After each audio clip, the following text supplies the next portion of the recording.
Bismillahirrahmanirrahim. Assalamualaikum warahmatullahi wabarakatuh. Baiklah, dalam video kali ini cikgu nak menerangkan bagaimana cara untuk menjawab soalan pilihan bagi kertas 2 bahagian C sama ada nombor 12 ataupun nombor 13. Okey, mari kita lihat contoh Ini kita panggil soalan isi lah. Okay, soalan 12. Keselamatan di dalam makmal merupakan aspek utama yang perlu diberi perhatian untuk melindungi murid-murid, guru dan pembantu makmal yang melakukan tugasan di dalamnya dari sebarang kemalangan. Okey, 12A. Berikan 2 contoh bahan sisa biologi. Soalan minta 2. Kita boleh bagi banyak. Untuk isi tiada masalah. Okay, so kita jawab soalan untuk A. 12A. Okay, contoh bahan sisa biologi. Kita boleh letak picagari, serum, darah, bangkai, organ. Tengok cikgu letak banyak, cikgu tak letak 2. Cikgu letak banyak itu sebab kadang-kadang kalau kita bagi 2, tak semestinya 2 itu betul. Sarung tangan. Okey, ini contohlah. Okey, kemudian kita tengok soalan B. Sebuah termometer pecah ketika menjalankan eksperimen. Terangkan langkah keselamatan yang perlu diambil bagi menguruskan tumpahan merkuri. Okay, ingat lagi tak bagaimana nak menguruskan tumpahan merkuri? Merkuri ni kan bahaya. Okey, kita jawab untuk soalan B. 4 markah. So, seharusnya ada 4 step lah. Step yang pertama, bila pecahnya termometer, merkuri tumpah, kita kena segera memberitahu guru atau pembantu makmal. Okey, yang kedua, kita jadikan kawasan tersebut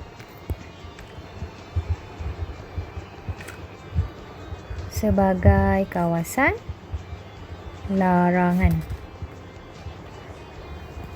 Okay, yang ketiga, nak tabur pasir ke tabur sulfur? Tabur sulfur untuk menutupi tumpahan. Dan yang keempat, hubungi jabatan bomba. Okey, ini jawapan betul lah. Tapi kalau andai kata kamu terkeliru lah, nak tabur pasir ke nak tabur sulfur. Jadi yang ketiga tabur sulfur dulu. Yang keempat tabur pasir untuk menutupi tumpahan. Jawablah. Maksudnya begini, jawablah apa jua jawapan. Jangan dipadam jawapan yang salah, tapi tulis jawapan baru di bawah. Okey, dan bahagian C. Ini adalah soalan bina konsep. Kenapa bina konsep? Dia dah ada khabar dah sini, bina konsep. Kaji maklumat dalam rajah 12 dan bina konsep tentang bahan yang boleh dibuang ke dalam sinki. Jawapan anda hendaklah berdasarkan aspek-aspek berikut. Tuliskan maklumat, tulis maklumat, kenal pasti 2 ciri sepunya. Beri 1 contoh lain bahan yang boleh dibuang ke dalam sinki. Yang keempat, beri 1 contoh lain bahan yang tidak boleh dibuang ke dalam sinki. Dan yang kelima, hubung kait ciri-ciri sepunya untuk membina konsep sebenar bahan yang boleh dibuang ke dalam sinki. So, ada 1, 2, 3, 4, 5 aspek. Kalau ikut markah dia berapa? 1, 2, 3, 4, 5, 6. Ada 6 markah. Okey, bagaimana cara nak jawab? Cikgu sangat suka kalau kamu menjawab dalam bentuk jadual. Okey, buat jadual. Okey, ambil pen, tulis sama-sama dengan cikgu. Okey. Ini ruangan untuk tulis maklumat. Ini ruangan untuk tulis dua ciri sepunya. Okey, satu contoh. Satu bukan contoh. Satu contoh lain bahan yang tidak boleh dibuang ke dalam sinki dan hubung kait ciri-ciri sepunya. Okey. Sebenarnya cikgu suka kalau kamu tulis macam ni. Dalam ruangan ni kamu tuliskan maklumat. Cikgu suka. Tapi kalau kamu sekadar nak tulis macam ini je. 1, 2, 3, 4, 5 pun tiada masalah. Tidak menjadi kesalahan pun, tidak tolak markah.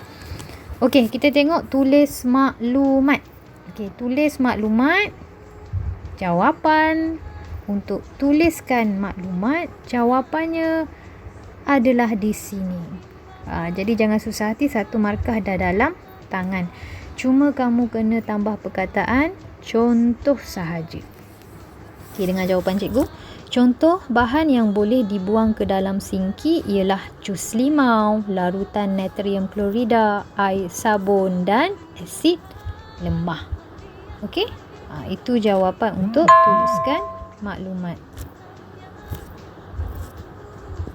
Okey, jadi kita salin balik.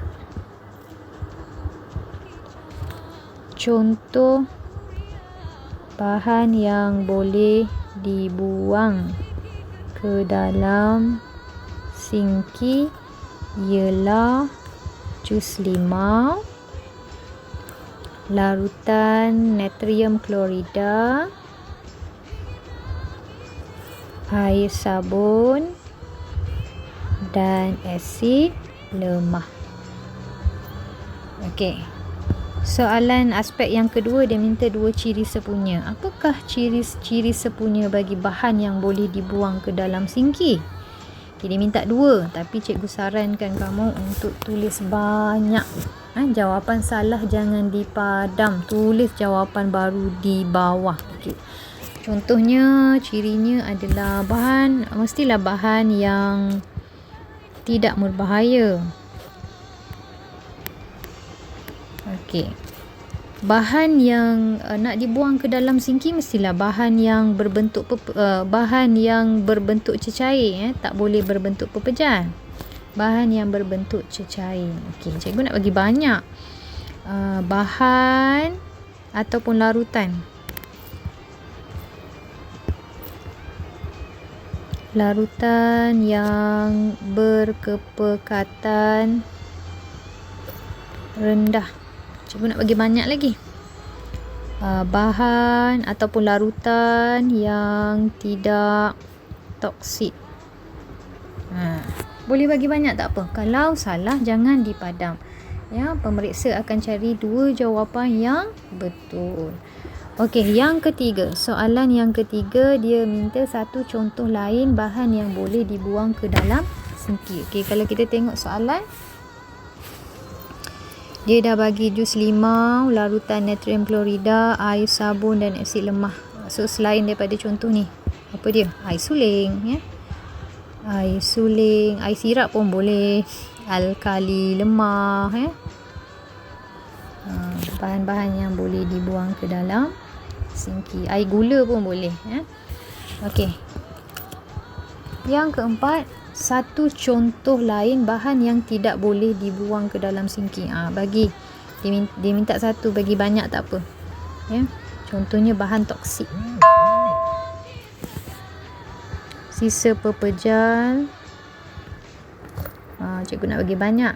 Bahan reaktif, bahan radioaktif, bangkai ke, tak boleh dibuang ke dalam sinki. Okey, dan yang terakhir adalah bina konsep sebenar. Okey, formula untuk bina konsep sebenar adalah Q sama dengan 1 tambah 2. Okey, apa itu Q? Okey, kita refer balik pada soalan. Inilah Q. Q. Ya, ini Q. Maknanya kita salin soalan tu. Bahan yang boleh dibuang ke dalam sinki. Okey. Sama dengan maksudnya ialah. Ya, sama dengan ni maksudnya ialah Okey, ayat yang pertama dan ayat yang kedua. Okey, tadi cikgu suruh tulis banyak kan? 1, 2, 3, 4. So, dalam banyak-banyak jawapan yang kamu beri untuk ciri sepunya, yang ni kamu kena buat pilihan bijak. Cari 2 jawapan yang terbaik yang kamu rasa betul untuk kamu gabung menjadikan dia sebagai konsep sebenar. Tapi macam cikgu ni, cikgu rasa macam jawapan cikgu betul dah tu. Jadi cikgu akan ambil mana-mana lah, mana-mana yang cikgu suka untuk cikgu gabung jadikan jawapan konsep sebenar. So Q tadi adalah bahan yang boleh dibuang ke dalam sinki. Okay, settle. Ialah, okay, settle untuk ialah. Okay, ayat nombor 1 cikgu nak ambil bahan yang tidak berbahaya. Bahan yang tidak berbahaya. Tambah ni maksudnya dan. Okay, dan ayat nombor 2 cikgu nak pilih bahan yang berbentuk cecair.